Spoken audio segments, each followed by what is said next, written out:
Welcome to the Lead Church Security YouTube channel. This is your ultimate guide to creating a safe and inviting church environment. My name is Preston. I've been a staff pastor for 20 years in Virginia Beach. I'm also one of two owners of a private security company that specializes in private investigation and executive protection. I'm here to guide you to effectively leading security at your church. See, this channel is dedicated to empowering you, the church leader, the volunteer.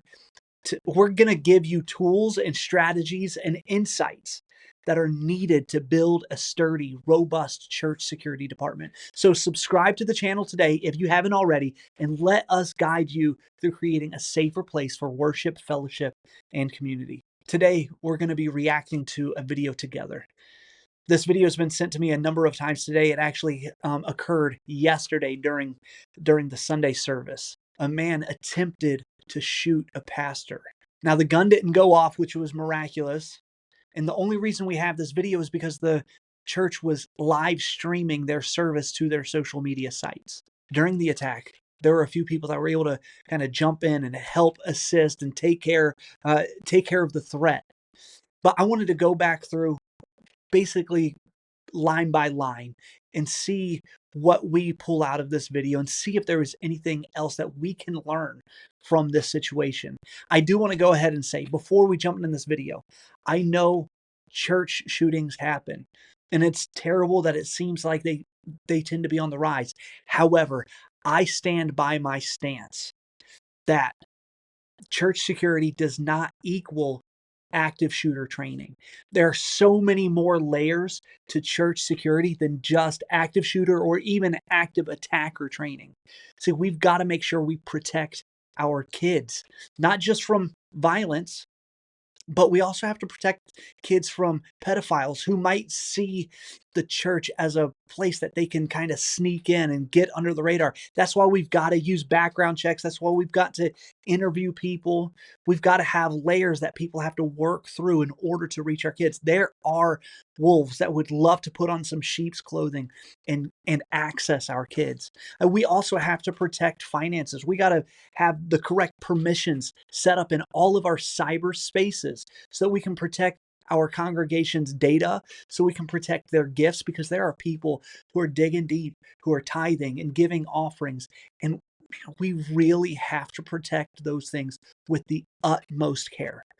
So I'm going to do this video. I want to react to this video, but I don't want anyone to think that active shooter training equals church security, because it doesn't. It's one layer, it's one element, but it doesn't encompass church security as a whole. I also want to say I'm so thankful, so grateful that nobody was injured in this video, that no lives were lost, and that they were able to control this attacker without training, without a team. It's incredible. So without saying anything else, let's just go ahead and jump into this video. Quiet Sunday at church turned into chaos for a group of parishioners as a gunman walked up to the front pew and tried to fire his weapon directly at the pastor.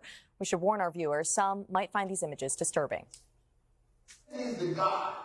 A Sunday afternoon church service dramatically interrupted. The terrifying incident at Jesus' Dwelling Place Church in North Braddock, Pennsylvania, unfolding on a live stream, showing a First thing I want to notice, or I want to note, is where this guy comes from.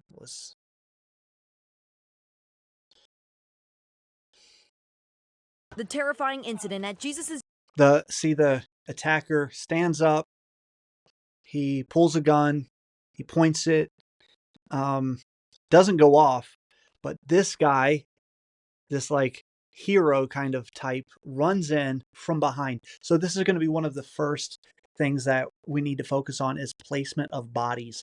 We've got a list of jobs that we teach through our course, which our course is launching on May 14th, but that we teach through our course, that we teach through our coaching, different types of jobs that you really need to have on your team, no matter how big your church is. But one of the jobs that we have is a job that would be controlling emergencies within your main sanctuary. And the person that would be manning that position should be toward the front of the sanctuary so that they can keep an eye on everyone.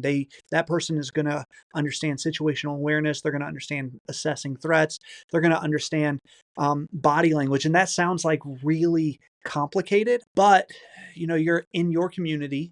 You're not like in the Middle East having to learn all new cultures and like the way people operate. You're in your community, so you should be able to pick out anomalies. Anomalies or would be like yellow flags. You should be able to pick out things that don't match. And in the case of somebody stepping up to make some kind of even statement or to do some kind of harm, we would have at least one individual that would be ready to move on this person the moment they stand up and start making their way to the front near our pastor. Our security isn't completely focused solely on our pastor. We've got people throughout the building, kids church, we've got rovers, we've got people at all of um, our entrances. But one of the positions that we do have, especially these days, is somebody inside our sanctuary that's looking for these kinds of things, but also looking for people who are having medical emergencies. We've got some old people that might be having some chest problems, might be going into a cardiac arrest. Our people are trained to look for violence, but also look for medical emergencies. Let's get back into this. Dwelling Place Church in North Braddock, Pennsylvania, unfolding on a live stream, showing a gunman identified by police as 26-year-old Bernard Jr. Polite approached Pastor Glenn Germany and attempted to shoot, but the gun didn't go off. It clicked. You heard him shoot it. It clicked. So God jammed the gun so that the bullet didn't come out. The deacon, sitting just feet away, leapt into action. The man had his back turned towards me, and I could see he would never see me coming. Both men wrestling the weapon. That's the best way to get them too. So is to never see them coming. The way our guy is positioned is actually going to be off to, if you're on the stage, he would be toward the right, but has easy access to the front. Really what you want to do in these kinds of situations is you want to stop the person before they get to the front, like that front row. That front row of your sanctuary needs to have like an imaginary line. Think about when you go to court, only lawyers or defendants or prosecutors are allowed to cross that bench. When you're going to court, you got to go through that little gate. You only people who are supposed to be up there are allowed to be up there. Now, I'm not saying we need to start building little gates that people have to walk through, but I think if we can get into our minds that there is an imaginary line that people are not permitted to cross, and that imaginary line is the front row of our chairs, I think that's a good place to work from. But good on this guy. He leapt straight into action. A lot of people don't have that mentality. They don't have the guts to go after somebody when there's violence. I just want to say good on this guy for being a protector. I don't know what his background is, but you don't have to be a former police officer or former military in order to have that protection side of you that was built in you by God. So, he's obviously a protector and leapt right into action. The gunman's hands. In the church at the time, 25 congregation members, including the pastor's daughter. He stood up and he smiled at me, and it was just a smile. The pastor actually speaking with the gunman. He said, look, spirits was in my mind. He said that they got in my mind and they told me come in and shoot the pastor. He actually apologized to me. I told him that I forgive you and I want you to know I love you. What could have been a devastating tragedy. I think that is a testament to that pastor's heart. I mean, some guy just tried to murder him, and his response is, I forgive you. Man, that's so beautiful. Let's just be honest. Let's take a moment of transparency and ask ourselves, is that how I would respond? If somebody tried to murder me, is that how I would respond? I can't honestly say that is going to be my first response, but I think it probably ought to be. So good for that pastor. I love that. I love hearing that beautiful heart of Jesus.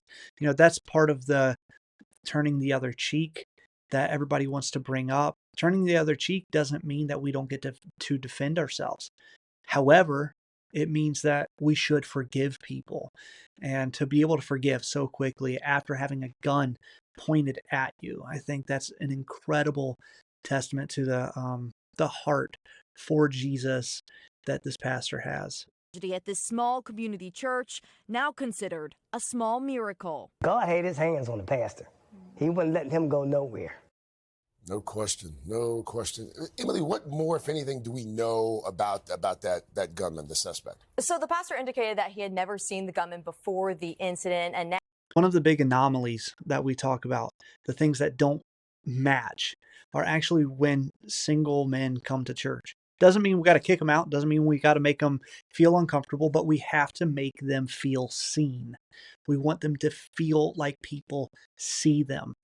The way that we do that is just by being a greeter, by shaking hands, by welcoming them, by thanking them for coming to our service, then sparking this small conversation, a give and take kind of a conversation.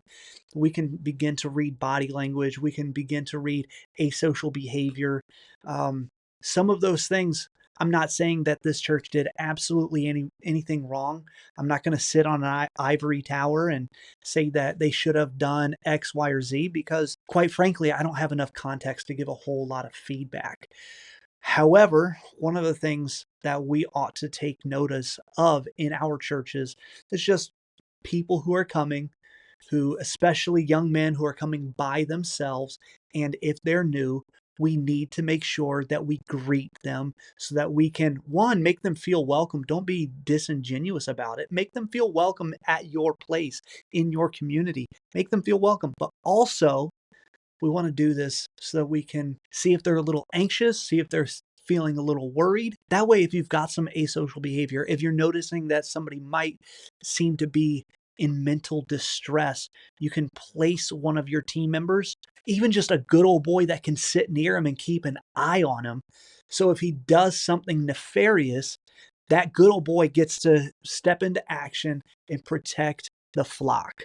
Now that gunman is facing a number of charges, including aggravated assault, attempted homicide, and reckless endangerment. We're also seeing our affiliate in Pittsburgh is reporting that later that night that police have been called to a house within a half-mile where the suspect had been living, and they discovered a body in that home. So more to follow. We're looking for additional developments there. We tried to identify legal representation but could not find anyone at this point. In the book, The Gift of Fear, Gavin DeBecker talks about how there's almost no random acts of violence. I think he actually goes so far to say is there are no random acts of violence. And if we just pay attention, we will see indicators, pre-event indicators before these acts of violence take place. And here we're saying this guy has an extensive criminal history with violence in his history. And then there's a possible homicide that had happened earlier and it just hadn't been discovered yet. I would bet within the next couple of days, if we follow this story closely, there will be other indicators that would show that he was about to do something extremely terrible. That would be my bet, is there are more pre-event indicators that are out there that just weren't being paid attention to or haven't been discovered yet. Like I said before we jumped into that video, active shooter training is incredibly important. Active attacker training, which is what I recommend, is incredibly important. However, those are just single elements of the grand scope of what church security really is all about. Church security is really all about paying attention, what we call situational awareness. Church security is about controlling access points, making sure people aren't going where they shouldn't be going, making sure we're doing background checks and we're interviewing people before we allow them to be close to our kids or before we allow them to handle the money. I am so grateful that nobody was harmed in yesterday's attack.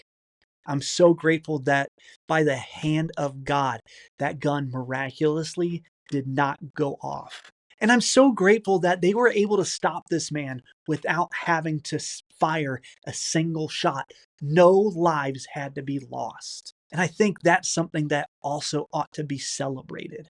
Thank you so much for joining me today. Remember, security is a crucial aspect of ministry. It's not just a sidebar. We have to be prepared for all kinds of threats, violent threats, cyber threats. We've got to be prepared for medical emergencies. And when we are prepared for all of these different layers, we are actually expressing our care and our love for the people who are in our community. Don't forget, if you found some value in this video, please give us a like, hit that subscribe button, hit the notification bell, and leave me a comment or a question below. I'd love to hear from you guys. Thanks so much. Stay safe. God bless.